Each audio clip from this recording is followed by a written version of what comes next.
Squares, circles, and colors that sing. Whether he meant to or not, Wassily Kandinsky turned a simple color study into a famous work of art. But as someone who heard colors and saw music, Kandinsky created a kind of visual symphony with everything he painted. While most of us don't experience synesthesia, this week's color exploration can reveal more than just how colors interact. Let's play with seemingly simple concentric circles on a grid to explore how colors interact with each other and with a fun resist technique, and consider the center and structure that define our lives. Color studies help artists understand how colors interact with each other and how they can be used to create specific moods or effects, as well as how they appear in different light. In this week's video of my first go at this activity as a sample piece for a class at the library where I work, I'm using oil pastels, which I almost never use and don't own. This is a work set. If you don't have oil pastels, no problem. Crayons are also perfect for this. I'm using an inexpensive set of pan watercolors that I can't tell you the brand of because there's no marking on the container. The outer packaging has long since been discarded, and I don't remember where I got them. At the library, we used tube watercolors. Use what you have. In my Better With Art videos, I typically use a super inexpensive Prang Basic 8 set, which, along with other materials, will be linked in the description if you are looking for something. I'm using cardstock and taping it down with masking tape.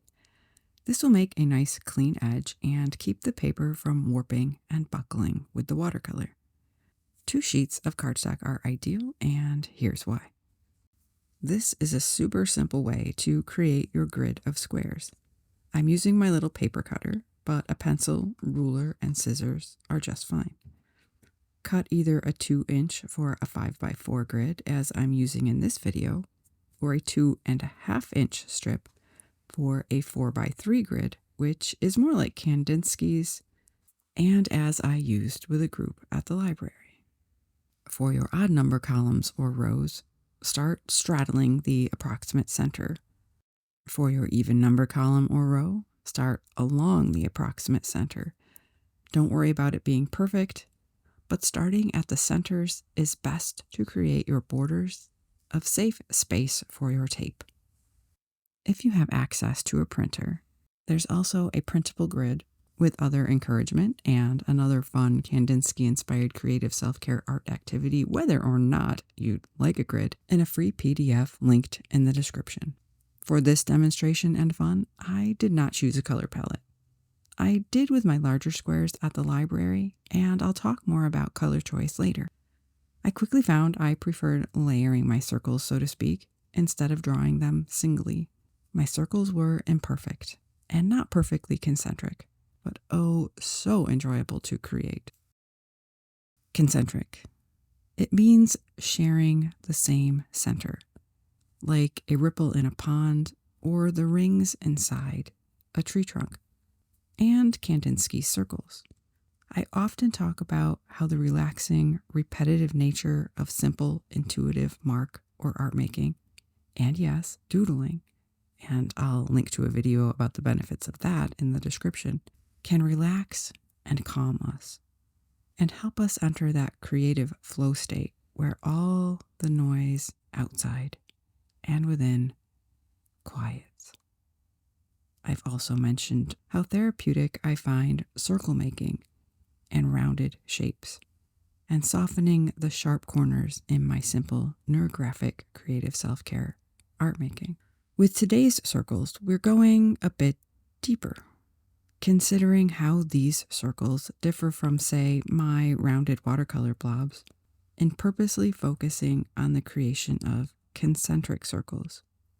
Circles centered on the same spot, even if they're doing so a bit haphazardly, within a square or box. Circles appear often in Kandinsky's work. For him, they represented the meeting of inner and outer worlds, the spiritual and the material coming together. He was one of the first artists to paint completely abstract works. He wasn't trying to capture people or places. He wanted to paint how color felt, how it moved, how it resonated with the soul. As you get into the rhythm, drawing your own concentric circles, circles surrounding a center, think about what's at the center of your life lately. What do your days revolve around? Where do you spend your energy? What has your attention and keeps you spinning around it, directing your choices, motivating your actions? Is it something that supports who you want to be? Or is it something you didn't mean to put at the center at all?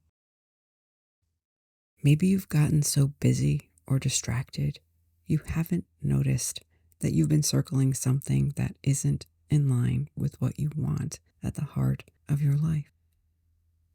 As we create circles on paper this week, let's think about what our lives are really circling around and whether it's time to shift our center. After I had my rather random colored concentric-ish circles, in whatever colors I'd felt like in the moment, it was time for intuitive, which sounds more therapeutic than random, watercolors. Maybe it wasn't so much a color study as a color experiment explosion, and that's okay. When I did this project with one of the groups at the library, I was more intentional. I used a color from the red family, one from the yellow family, and a blue, of both pastels and paints. Layering the pastels and blending the watercolors created lovely and interesting oranges, greens, and purples. And we're not just exploring how the colors interact. We're also enjoying the effects of a resist technique. The oil pastels, or crayons, resist the watercolor as the paper accepts it. And that's a beautiful part of what this activity represents this week too. At the library, one boy chose a gold pastel. He brushed a Prussian blue over it, and the effect was gorgeous. It made me think of some of what I love about Gustav Klimt's art. I don't have that combo here, but recalling the moment reminds me that the same exercise can yield endlessly unique results. I hadn't expected shimmer that day in that project. It looked so lovely and independent. Despite all the stuff that makes up a life, that colors your world in light and dark, bright and dull, what shines through? Maybe what you're holding at the center doesn't belong there and keeps you in unnecessary shadow, obscuring your true beauty, or shading you from the light you need. Maybe you need to shift toward or back to what's truly meaningful. What voices, habits, or fears fight to take the center? How can you best resist those influences and protect your center? It may seem small, but even taking the time for this simple art activity and expressing your creativity in other ways can be a meaningful way to practice healthful self-care, creative self-care, and help you get centered, stay centered in the chaos. We can't always control how things come together in our lives, and that's okay. There's always beauty to find. Maybe you feel trapped in a box with your chaos, or forced to circle something that keeps you from something bigger or better or brighter, life-giving. Responsibilities, routines, and demands, jobs, kids, caregiving, can feel like the grid, and not in a good way. They give structure, but sometimes feel restrictive or overwhelming. It's easy to resent them. Yet even within those frameworks, you have choices. You can bring color, creativity, intention, and purpose to what you do. Even small actions like noticing beauty, showing care, or taking a mindful moment can center you and move you toward what matters most. When was the last time you prayed? Your own squares with concentric circles are a visual reminder. What's at your center influences everything around it. What might you shift, even slightly, to align your movement with the heart of who you want to be, who you were created to be? Sometimes we need a shift in attitude. When your color study is complete, the conversation doesn't have to end. Kandinsky said, "Color is a power which directly influences the soul." Take a moment to notice what colors you're drawn to and what your circles might reveal about your life's center. Remember that even small, mindful actions ripple outward. Even a few minutes of low-pressure art making, like circles on a grid, can help you find some peace in the chaos and necessary refreshment. Creative self-care is rejuvenating and can help you refocus. If you'd like some more circle-centered encouragement, a journaling prompt to take today's exploration further, or another Kandinsky-inspired creative self-care art activity, or the printable grid mentioned earlier, check out the link to this week's Wassily Kandinsky PDF available for free on my website.